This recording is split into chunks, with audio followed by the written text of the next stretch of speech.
என்னப்பா அருவி சார் இலையில பூச்சி இருக்குது சாப்பாடு. அருமை. நான் நல்லா இருக்கேண்ணா. ஆனால் அதுக்காக பெருமைப்பட்டுக்க மாட்டேன். எப்போ இலைய காலி பண்ணிட்டோம்.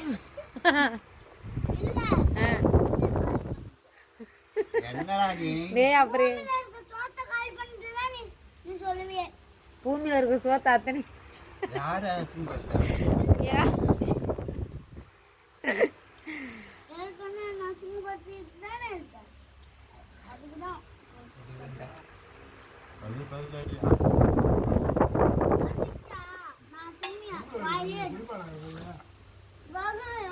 பாட்டு பாட தெரியலையா?